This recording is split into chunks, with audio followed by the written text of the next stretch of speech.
Well, hey there, friends, it's Chris from Rate the Record Podcast, and oh my god, I haven't done one of these in a little while, but it's time for the new music review. That's right, it's been over a month, but this time around, I finally have 3 new songs for all of us to check out. I mean, I already did. I'm going to tell you all about it. I want to hear what you have to say about it. So without further ado, let's get talking about it. No real funny transition this time, I'm just over here now. So first up we have Spotlights, who's a doom metal or shoegaze metal if you want to try to get really experimental with these genres. Regardless, they're that kind of band. They're out of New York, and they have a brand new album dropping this April called Alchemy for the Dead. I didn't have to look at a script for that, don't worry about it. And the very first single that they have from that album that I'm checking out today is Sunset Burial. I'll start off by saying that I first discovered Spotlights probably a handful of years ago. They're still a relatively new band, but I remember hearing the song Learn to Breathe back in 2019, I think it was. Fell in love with it. I thought the band was fantastic, and they haven't released any bad music in my opinion to date. So that was really good for me to go into this track knowing it's like, hey, this one's gotta be good, right? Well, let's find out if it is. It's a very chill song for the most part. Like, it has its heavy moments, but there's like a lot of soft moments too. Very soft drum beat. It's got a running bass alongside of it. The vocals are very gentle for the most part, and I know that the singer of this band, he generally has a softer voice. He can still scream, he can still yell, but he's got this like very soft, kind of airy bit of a higher voice, and it kind of suits. It works. I do like it. It definitely suits the atmosphere, especially in a track like this. This song always feels like it's building to something too. Like, just from the first like little bit, you can tell it's going to build to some sort of climax, so you know something big is coming. But when we get to the choruses, it's not quite there yet. If anything, it's still building in the choruses. Maybe a little heavier than the verses, a little more to go with, but it's just building and building the entire time it's going.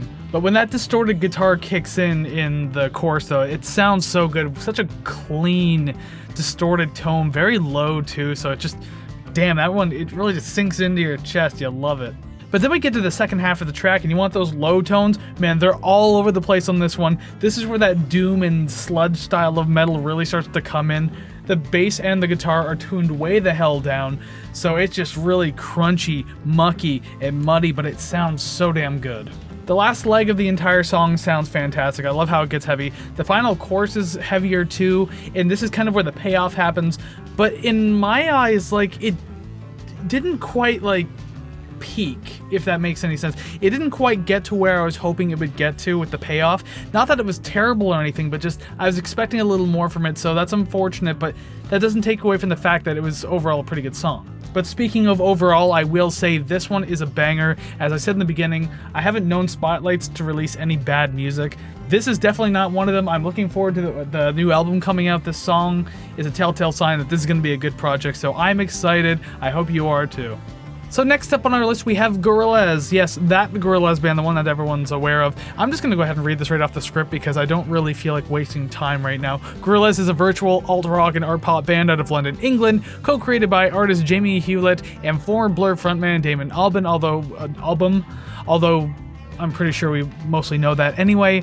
Their latest album, Cracker Island, came out this past February, and their latest single from that project is Oil, featuring musician and former singer of Fleetwood Mac, Stevie Nicks. I say former because I think when Christy McVie recently passed away, I think that kind of ended the band. I could be wrong, but as far as I'm concerned, I think that's it. But regardless, a hell of a feature to have on your track, so let's see what this one can do. This one has like indie pop or dream pop written all over it. I don't want to quite call it dream pop though, although it has that kind of like feel to it at certain points. I mean, you have like these really kind of clean, punchy percussions. You have these airy instrumentals, very dreamy. I guess that's where the dreamy portion comes in, and a very lethargic vocal presentation, at least on Damon's part. Not necessarily a bad thing, because sometimes it just suits the style anyway. So I mean, ride it if it works, right? That's what she said. I'm so sorry. This whole song does feel like a vibe, though. It's just one of those things where it has that indie pop feel over like the last decade that you've been hearing of like these kind of quieter, chill tracks. It's definitely in that. I don't want to quite call it that like new synth wave or anything like that, but it's riding that wave. Mind the pun, I guess. I don't know. For the most part, I feel like Stevie Nicks takes a back seat in this song. She doesn't really take the lead at all. She's always in the background. Like, she's like the harmonious background vocals, but it really suits this song. Like, her vocal style and this song go together very well. She has a large chunk to play in this song, so it's not like she's just kind of hidden and appears for a few seconds. So I think it was a good choice to have her on. It's good that she agreed to do this, so it really brought more life and flavor to the track. Really though, there's not really any hills or valleys in this song, be it good or bad. It's just like a straight shot highway of very digestible indie pop. Take that as you will. That doesn't necessarily mean it's a bad thing, but like nothing exciting enough was happening. And maybe this is like the middle portion of the album for all I know. I don't really know too much about this particular album. I don't really know much about Gorillaz in general. But as a standalone track, maybe not the best single, but I mean, you got Stevie Nicks on it, so you definitely want to like throw that out there while you have it. Kind of riding on that, overall, it is a pleasant track, but nothing super exciting happened. I'm not super impressed by it. It's nothing special, but you know what? It's not bad though. I won't say it's bad. It's just not super exciting. And finally on our list, we have the band Squid Pisser.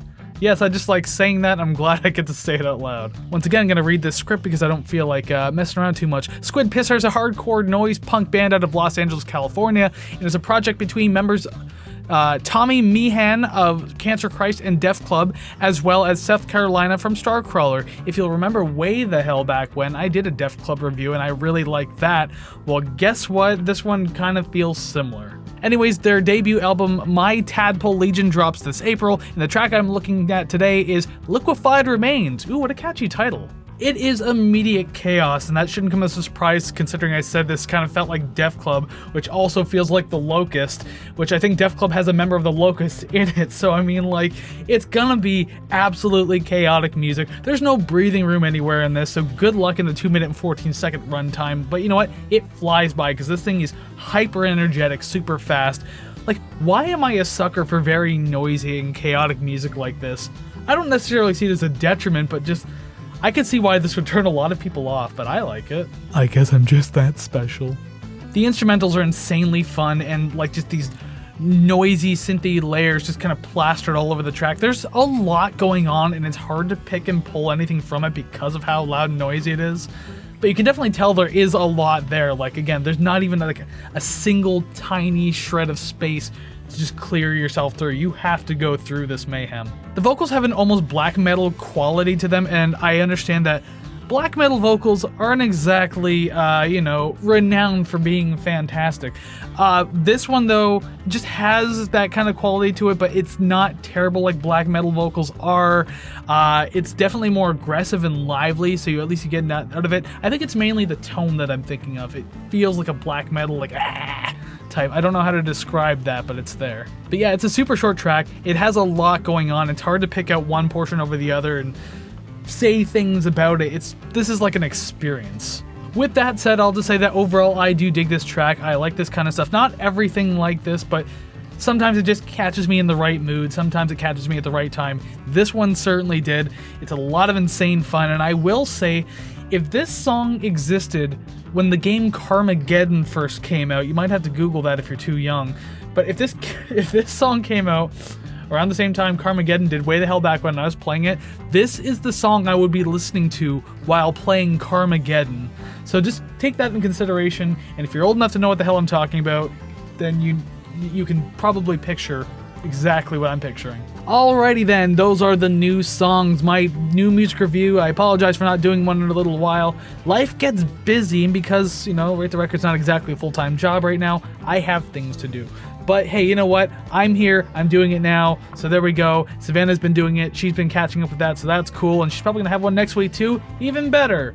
But regardless, that is the end of this one, so hey, thank you very much for checking out these songs with me. I'm curious to know what you thought about these. Did you check them out at all? One of them, both of them, all three of them? Both of them, there is 3 songs. Regardless, any combination, did you listen to them? Let me know down in the comments below. Again, very curious to hear your opinion, because I ramble a lot, and now I want to hear your rambling. That's a very polite way of putting it. Don't forget to follow us on all our social media pages at Rate the Record Podcast over on Facebook, Instagram, and TikTok.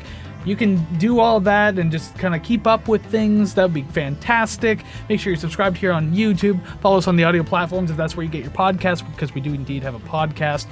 Go request an album for the podcast. Join our album giveaway, monthly album giveaways for 2023. And for March 2023, we are giving away Bush's 16 Stone. You still have time to enter if you want a brand new vinyl copy of that album. So go to ratetherecord.ca, our main home. All the links that you could possibly want are there, or even down in the description below. But regardless, ratetherecord.ca. Enter for that record. Let us know what you think. Follow us everywhere. Do the stuff. Musical community. Hurrah. But yes, Rate the Record podcast, that podcast that we do every single week, new episodes every single Monday. Yes, make sure you're checking that out too. This past Monday, we just had episode 70. God, we are climbing. But episode 70, we were looking at the 30th anniversary of Depeche Mode's Songs of Faith and Devotion. What exactly did we think of this monumental album that just really, I think, is like one of the band's biggest, is it not? If not the biggest. Regardless, what did we think about it? You're going to have to tune in and find out. Okay, I've been talking a lot. I think I've covered all the ground that I had to, so I'm just going to cut off now. So once again, thank you very much for watching. Make sure you tune in next week for another music review. Make sure you tune in on Mondays for the podcast, and until then, go listen to some awesome music. Take care, friends.